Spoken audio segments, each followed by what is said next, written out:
She fixed a dying jet at 40,000 feet with a wrench, a stripped wire, and a broken watch that no longer ticked. Then the SEALs checked her past and learned Emily Baker had been trained to disappear. Now they want to know who she really serves. The watch on Emily Baker's wrist was cracked, frozen at 02:17. She kept it anyway. It reminded her that time only mattered when it broke. Dawn leaked over the Nevada runway. The hangar yawned open. The new jet waited, matte black and patient. A SEAL team moved like a single animal, quiet and sure. Chief Mason Reed studied Emily the way men study maps. She gave him nothing back. Just a nod. Just the checklist. Her ID said systems engineer. Her hand said something else. Calluses in the wrong places, scars under the cuff. The broken watch flashed dull in the light. They launched into cold blue. The desert fell away like a kicked ladder. Engine hum. Cabin dry as chalk. Emily sat behind the cockpit, strapped in, reading the faltering heartbeat of the aircraft the way some people read faces. The numbers sang in a key she knew too well. Smooth climb, the pilot said. Nothing is smooth at this altitude, Emily answered. Chief Reed turned. That's supposed to be comforting. It's supposed to be true. At 30,000, the left intake coughed. She watched the temp gauge step over a threshold. Once, twice. The software's smile went stiff. Emily loosened her straps and slid her kit from under the seat. The kit was small. Inside, everything had a place. One slot was empty. She always left it empty. A pocket for a name she no longer used. Hold, she said. The gauge kept climbing. A short beep. Then a longer one. The jet shuddered like it remembered gravity. We're fine, the pilot said, tugging the wheel. He didn't believe himself. Emily didn't answer. She unlocked the floor panel and dropped into the narrow bay. Heat came up like an animal's breath. The metal sang under stress. She could smell coating burn. It took her back to a road that never stopped being dusty. A training field with no signposts. A place where you learned to fix things or you didn't come back. Her watch face scraped the conduit. No tick, no mercy. She steadied her breath and felt for the valve by touch. The backup actuator should have opened. It hadn't. She bridged the gap with a stripped jumper, then levered a stuck cooling gate with 2 fingers and bad leverage. Alarms rose. Then fell. The tone softened. The left engine's scream lowered to a throatier sound. The jet steadied. She climbed out black with soot. The SEAL nearest her stared like he'd just seen someone step through a wall. Chief Reed didn't blink. What did you do? He asked. Made an old problem look new, she said. We need to land. He nodded, but his eyes didn't leave her hands. The scars there. The way she had moved. Not like a lab tech. Like someone who had done this with a gun in her ribs and a clock that lied. They turned east to a coastal base. The ocean received them with steel patience. Touchdown was clean. The hangar swallowed the jet whole. In the debrief, no one mentioned the broken watch. No one asked about the empty slot in her kit. They thanked the team. They thanked the pilot. They said good systems insight to Emily like a tip on a table. After, Chief Reed found her alone by the silent fuselage. You've been here before, he said. She looked at the jet's reflection, not him. Where? Under heat. Under fire. Wind came off the ocean. It carried salt and a rumor of rain. She buckled the watch tighter. Are you special operations trained? Reed asked. She said nothing. He stepped closer. Because if you are, I need to know who trained you. Somewhere beyond the hangar, a phone vibrated in her pocket. She didn't look. She knew that tone. She knew the voice that would follow. She let it keep vibrating. It stopped. The hangar lights flickered. A siren 2 bays over started to wail. A mechanic ran in, wet breath, wide eyes. Chief, we've got a second jet spooling hot on the line, uncommanded. Emily was already moving. The second jet's left wing erupted in a ribbon of fire. The alarm leapt a pitch and the hangar doors began to close and someone killed the lights. Darkness swallowed shape. Then red emergency strips carved the hangar into pieces. Heat hit the face first, then the throat. The second jet pitched forward like an animal jerking the rope. Emily ran toward it. Chief Reed and 2 SEALs flanked without orders. That told her all she needed to know about them. Power cut, someone shouted. Not everywhere, Emily said. The glow under the wing wasn't just fire. It had a rhythm. She heard it more than saw it. This wasn't a clean burnout. It was a pulse. An instruction. She slid under the nacelle, shoulder to hot concrete, vision full of rivets and heat shimmer. Her fingers found the service latch. It fought her.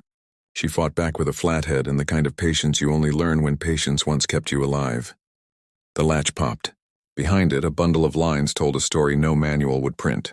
A bypass that shouldn't exist. A jumper like the one she had just improvised, but neater, hidden deeper, meaner. Someone wrote this, she said. English. Reed coughed through smoke. Sabotage, she said. He didn't answer. They both knew what that meant. Emily pulled her kit. Tools in their places, edges polished with use. The empty slot flashed in the red light. It had once held a badge. She left it empty as a promise. She cut the buried jumper, then slammed a manual lock over the runaway valve. The fire's tone shifted. An angry thing losing words. Foam hissed. The wing quieted, then went sullen. She slid out gritty and coughing. Reed offered a hand. She ignored it and stood on her own. He didn't take it personal. Who wrote it? He asked. Someone who knows how we think. We? She shrugged. We who fix things while they kill us. On cue, 3 men in suits crossed the red light like moving pillars. Base security flowed behind them. One suit smiled like a receipt. Engineer Baker, with us, Reed stepped between. She's with my team. The smile didn't change. Not tonight. Emily wiped soot with the edge of her sleeve. The cracked glass of the watch caught and tore the fabric. She looked at the tear, the seam, the weakness. Fine. She fastened the watch again and went. They walked her past a vending machine that hummed in the dark like a soft threat. She tapped her empty wallet against her thigh. It was empty by design. No cards, no cash. No story. A hollow that made its own sound. The elevator took them down. The light grew clinical. The hallway smelled like recycled secrets. They put her in a room with a table, a camera, and a pitcher of water that tasted like it never learned how to be water. The suits sat. Their pens clicked in a patient tempo. She folded her hands and tried not to look at the lens. You rewrote power routes mid-flight. The older suit said. I repaired what? Failed. You improvised a bridge not in the manual. Manuals can't see smoke. Where? Did you learn to do that? She watched her watch. It didn't move. Neither did she. He leaned back. We pulled your resume. It looks right. It feels wrong.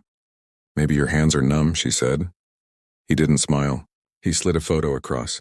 Her half inside a maintenance bay, sparks kissing her face. She didn't remember the camera. She remembered heat. She remembered a dusty road where you learned to crawl under wire without becoming a story told at a memorial. Who trained you, Ms. Baker? The door behind the suits clicked. A key slid. The door opened. Chief Reed stood there with a badge he should not have had. The guard behind him did not look conscious. Reed's voice was calm. We're done. The older suit's pen finally stopped. By whose order? Reed's eyes never left Emily. By mine. That is not how this works. Tonight it is. He turned to Emily. Walk. She stood. The watch was heavy. The empty wallet felt heavier. She walked.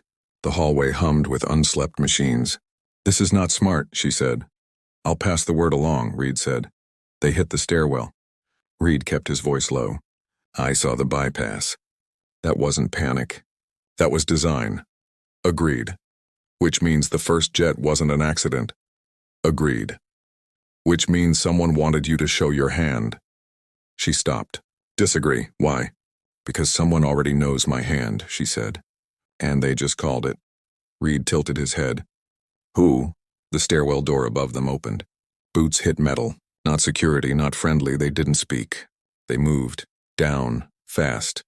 The boots followed like rain on a metal roof, gathering more rain, becoming a flood. The landing below them ended in a service corridor and a rectangle of night. The rectangle was full of ocean air and the smell of jet fuel and the sharp taste of choice. They jumped. Hands found ladder. Boots found rungs. The rectangle became a moving line. It rose. Or the ground fell. It didn't matter. Halfway down, the spotlight found them. It turned the ladder into a stage and made them actors they never wanted to be. Stop, a voice called. Hands up! Emily looked at her unmoving watch and let go. She dropped. The fall gave her a brief, clean thought. Gravity doesn't care about lies. A net ripped open under her like she had asked for it. Reed landed beside her with a grunt and a curse. The spotlight searched, found nothing, then moved on like a bored god. They rolled under a service truck that smelled like age and coffee. Breath held. 1 count 2 engines coughed somewhere far. Boots swarmed the ladder, then scattered. Reed whispered. New plan? Emily pointed. Beyond the stack of crates, a side door hung on a tired hinge. The dusty road beyond the base fence waited like a memory. She knew that road. Different country. Same dust. She had learned to run there in silence until her lungs burned clean. She had learned to stop there and listen for things other people called wind.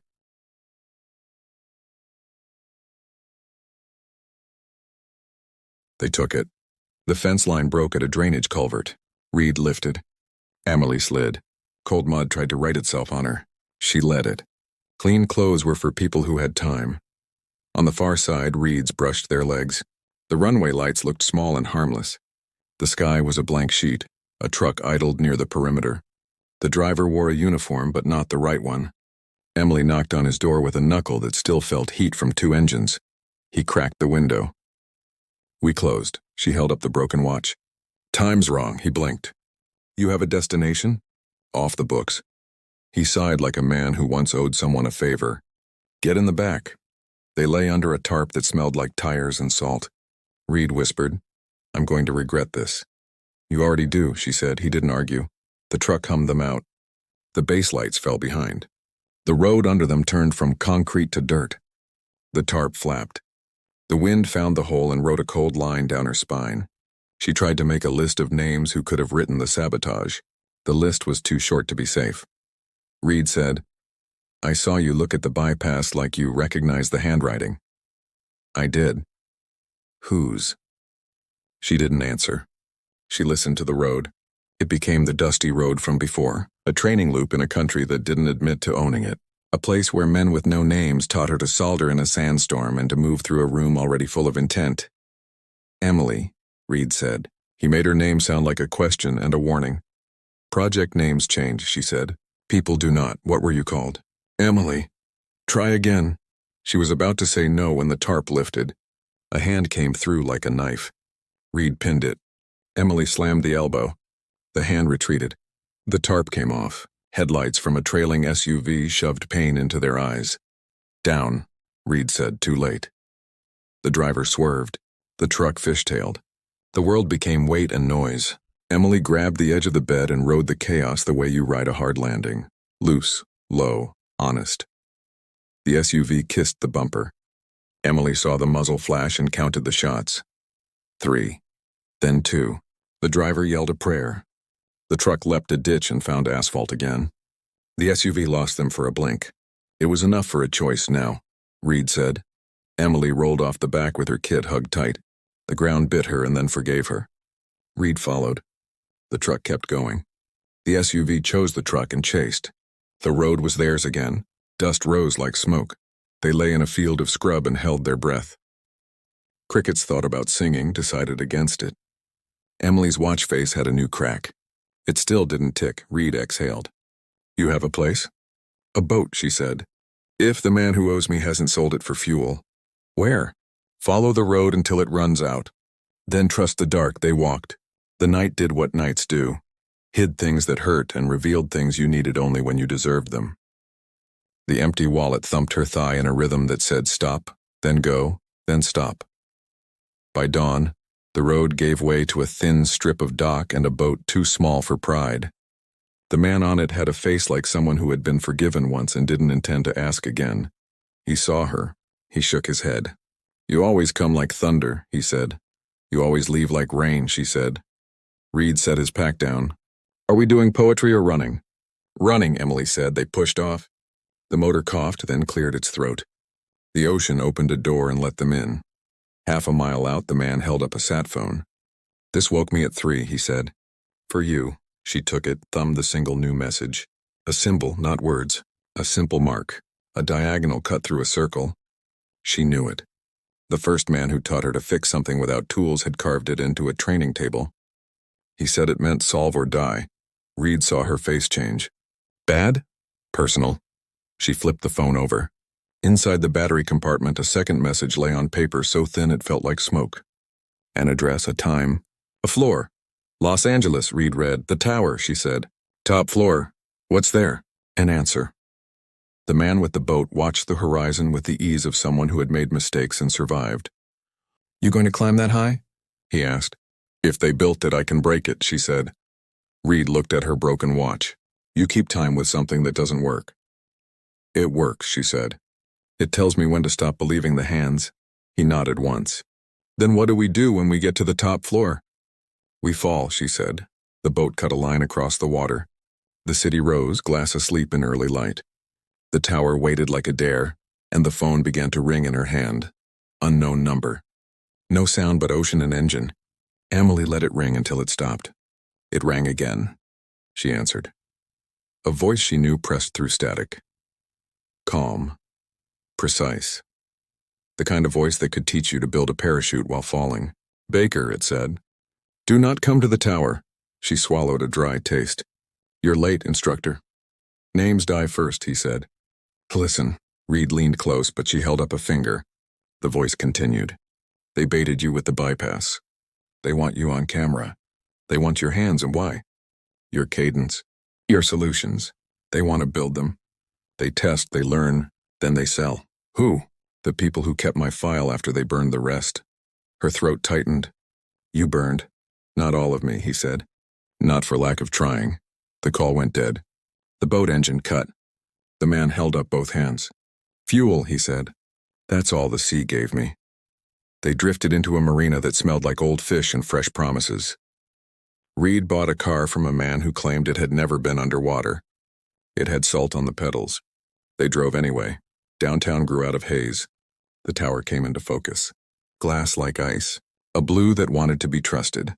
Emily saw her own face distorted in 1,000 pains as they parked. "Last chance," Reed said. "We can turn back and pretend we didn't know what we know. Can you do that?" "No." Then we stopped pretending. They went in through service corridors where badge readers were old and screws were older. Emily wore a uniform that fit wrong and pushed a cart that squeaked. Reed wore the look of a man who belonged everywhere as long as he didn't talk. Elevators sang dull songs. Lobbies gleamed. Cameras blinked. Emily mapped them with a glance and saw the blind corners the way a pianist sees keys.